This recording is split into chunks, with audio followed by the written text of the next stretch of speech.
عن أبي بن كعب رضي الله عنه قال قال رسول الله صلى الله عليه وسلم بشر هذه الأمة بالسناء والرفعة والنصر والتمكين في الأرض ومن عمل منهم عمل الآخرة للدنيا لم يكن له في الآخرة نصيب رواه أحمد. امام احمد نے اس روایت کو اپنی کتاب مسند احمد میں نقل کیا ہے. حضرت ابی بن کعب رضی اللہ عنہ روایت کرتے ہیں کہ رسول اللہ صلی اللہ علیہ وسلم نے ارشاد فرمایا اس امت کو عزت سربلندی نصرت اور روئے زمین میں غلبے کی خوشخبری سنا دو. یہ انعامات تو مجموعی طور پر امت کو مل کر رہیں گے، پھر ہر ایک کا معاملہ اللہ تعالیٰ کے ساتھ اس کی نیت کے مطابق ہوگا. چنانچہ جس نے آخرت کا کام دنیاوی منافع حاصل کرنے کے لیے کیا ہوگا آخرت میں اس کا کوئی حصہ نہ ہوگا. اس روایت کو امام احمد نے اپنی کتاب مسند احمد میں نقل کیا ہے اور یہ روایت اخلاص نیت پر اس حوالے سے آ رہی ہے. روایت میں اس کا ذکر ہے کہ دین کا کام اگر کوئی دنیا کے مقصد کے لیے کرے تو آخرت میں کوئی حصہ نہیں ملے گا. دین کا کام ہے اور مقصد دنیا ہے. دین کا کام مقصد دین ہو تب تو آخرت میں حصہ ہے، اور اگر دین کا کام ہے مقصد دنیا ہے تو آخرت میں حصہ نہیں ہوگا. دین کے کام کو دین کے لیے ہی کرنا، اللہ کو راضی کرنے کے لیے کرنا، اس کا نام اخلاص ہے. اس بنیاد پر یہ روایت اخلاص نیت کے تحت آ رہی ہے. اخلاص کا مفہوم ہے کہ آدمی جس طرح اپنی برائی کو، خرابی کو، اپنے عیب کو چھپاتا ہے اسی طرح اپنی نیکی کو چھپانے والا بن جائے. ایک ہاتھ خرچ کرے تو دوسرے ہاتھ کو خبر نہ ہو، اور معاملات کو اس طرح صاف رکھے کسی کا لین دین بالکل صاف کر کے جائے کہ آخرت میں اگر خدا کے سامنے کھڑا ہو تو کوئی دامن پکڑنے والا نہ ہو. نبی صلی اللہ علیہ وسلم کی مجلس میں گوشت آیا، حلق کے نیچے نہیں اترا. اللہ کے رسول صلی اللہ علیہ وسلم نے فرمایا یہ گوشت مالک کی اجازت کے بغیر حاصل ہوا. مالک کی اجازت نہیں ہے. جس بکری کا گوشت ہے اس کے مالک کی اجازت نہیں. تحقیق ہوئی تو پتہ چلا کہ بازار بھیجا تھا پیسہ لے کر کے لیکن گوشت نہیں ملا. جب وہاں سے واپس آیا تو پیسہ لے کر کے پڑوس میں بھیجا گیا، پڑوسی کے یہاں بھیجا گیا تو پڑوسی گھر پہ نہیں تھا. اس کی بکری لے لی گئی تھی کہ جب آئے گا تو پیسہ دے دے گے، جب آئے گا تو اجازت لے لیں گے. اللہ کے رسول صلی اللہ علیہ وسلم نے اس سے پہلے ہی خبر دے دیا یہ گوشت حلق کے نیچے اس لیے نہیں اتر رہا ہے کہ اس میں مالک کی اجازت ہے. حدیث میں آتا ہے کہ سب سے بڑا سالن جو انسان کو کھانے کے لیے ملتا ہے وہ ہے گوشت.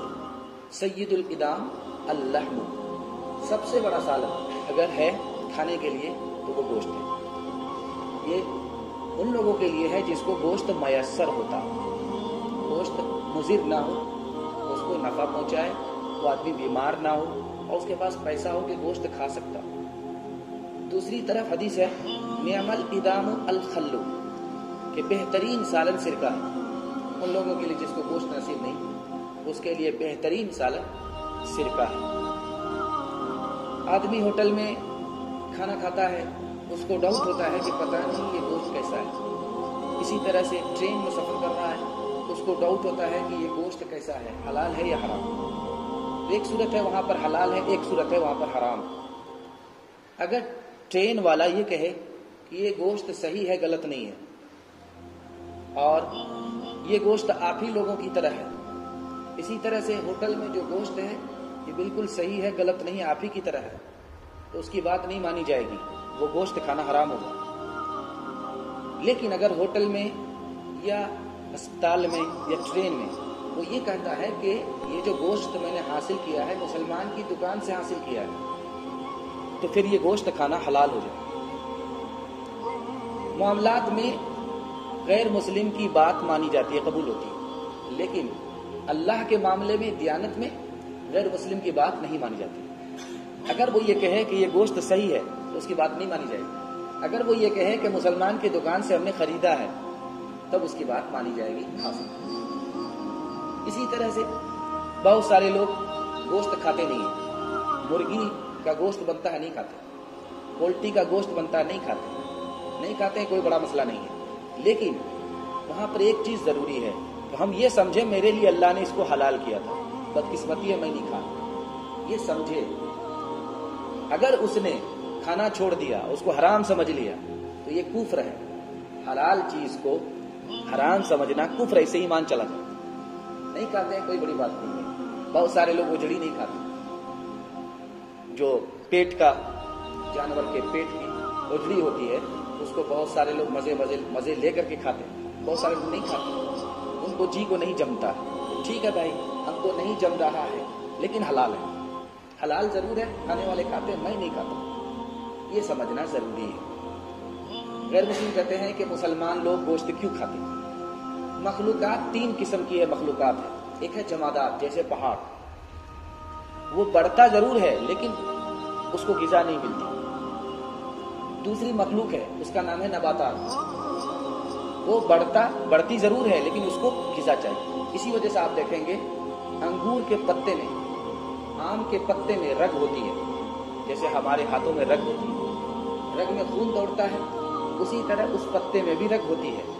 جب تک اس پتے کی رگ میں غذا پہنچتی ہے وہ پتا بالکل ہرا رہتا ہے, اور جہاں غذا نہیں پہنچتی, رک گئی, تو پتا بالکل سوکھ جاتا ہے. انگور میں بھی دیکھیں گے آپ غور سے تو اس میں رگ ہوگی, وہاں تک اس کو غذا ملتی ہے. انگور بڑھتا ہے, سوکھتا نہیں ہے, مزیدار ہوتا ہے, میٹھا ہوتا ہے. یہ نباتات ہے, اس میں رگ ہے, غذا پہنچتی ہے, اس کے بعد وہ بڑھتا ہے. تیسری چیز ہے حیوان. حیوان میں بہت سارے لوگوں کی جو غذا ہے وہ نباتات ہے, پیڑ پودے ہیں, پتے ہیں. اور بہت سارے جانور ہے, اس کی غذا گوشت ہے. جیسے بلی کی جو غذا ہے وہ چوہا ہے, جیسے شیر کی جو غذا ہے وہ ہے بکری. اب اس سے بھی بڑھ کر کے اوپر ایک مخلوق ہے. مخلوق 2 طرح کی, ایک جسم, ایک روح. جسم جس کو شکل صورت ہے, روح جس کو شکل صورت نہیں ہے. روح کو غذا کی ضرورت نہیں ہے لیکن جسم کو غذا کی ضرورت ہے. اب انسان ہے, انسان کے نیچر میں اللہ تعالیٰ نے یہ چیز بھی داخل کر دی کہ اس کی غذا نباتات بھی ہے, اس کی غذا گوشت بھی ہے. اس کی غذا نباتات بھی ہے, اس کی غذا گوشت بھی ہے. آخری مثال آ رہی ہے. اللہ کے رسول صلی اللہ علیہ وسلم نے فرمایا, میں 2 ذبی کا بیٹا ہوں.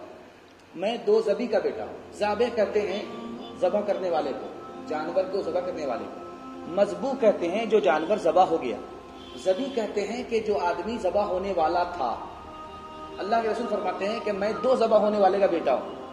ایک تو میں عبداللہ کا بیٹا ہوں, دوسرا اسماعیل کا بیٹا ہوں. اسماعیل کا قصہ تو مشہور ہے, لیکن خود ان کے والد کا کیا قصہ ہے کہ ان کے دادا نے قسم کھائی تھی کہ میں زمزم کا کنواں کھود کر کے دکھاؤں. زمزم کا کنواں مٹ گیا تھا, چھپ گیا.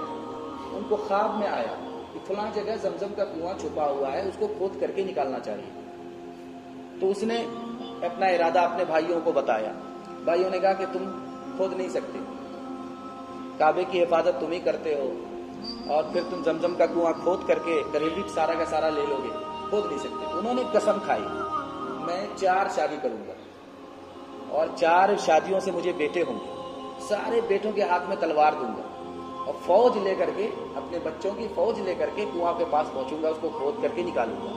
دیکھیں میرا بھائی کیسے ہم کو منع کرتا. تو انہوں نے 4 شادی کی. کس نے؟ نبی صلی اللہ علیہ وسلم کے دادا نے 4 شادی کی. عبد المطلب نے 4 شادی.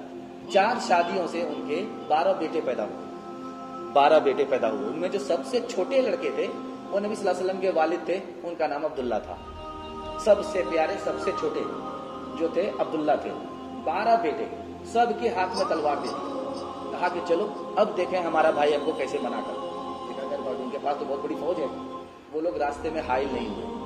عبد المطلب کنواں کھودنے میں کامیاب ہو گئے. جو زمزم کا کنواں مٹ گیا تھا, چھپ گیا تھا, اس کو نکالنے میں وہ کامیاب ہو گئے. لیکن انہوں نے قسم کھائی تھی اگر میں زمزم کا کنواں کھودنے میں کامیاب ہو گیا تو ایک بیٹے کو میں راہ خدا میں قربان کر دوں گا. ایک بیٹے کو میں راہ خدا میں قربان کر دوں گا. 12 بیٹے ہیں مجھے, ایک بیٹے کو میں قربان کروں گا. اب قرآن نکالا گیا 12 بیٹے کے نام پہ, تو نکلا عبداللہ کے نام. اب ان کے درمیان والے آ گئے, یہی بچہ ملا ہے تم کو قتل کرنے کے لیے, ذبح کرنے کے لیے. دوسرا تیسرا بیٹا. پھر دوسری بار پورا نکلا, انہی کے نام نکلا. تیسری بار انہی کے نام نکلا, عبداللہ ہی کے نام نکل رہا ہے. تب ایک عورت نے فیصلہ کیا, ایسا کرو تمہارے یہاں ایک جان کی قیمت کیا ہے؟ کہا 100 اونٹ. ایسا کرو 10 اونٹ ایک طرف پورا میں نکالو, 10 اونٹ کا نام دو, ایک طرف عبداللہ کا نام دو. عبداللہ اور اونٹ دونوں میں سے دیکھو کس کا پورا نکلتا ہے. تو پہلی مرتبہ میں عبداللہ کا قرآن نکلا 10 اونٹ پہ. پھر دوسری بار میں عبداللہ کا نام نکلا 20 اونٹ ہو گئے. پھر تیسری بار میں عبداللہ کا نام نکلا 30 اونٹ ہو گئے. اس طرح کرتے کرتے جب 90 اونٹ ہو گئے تو عبداللہ کا نام نکلا. اب جب 100 اونٹ ہوئے تو پھر اونٹ کے نام سے قرآن نکل گیا.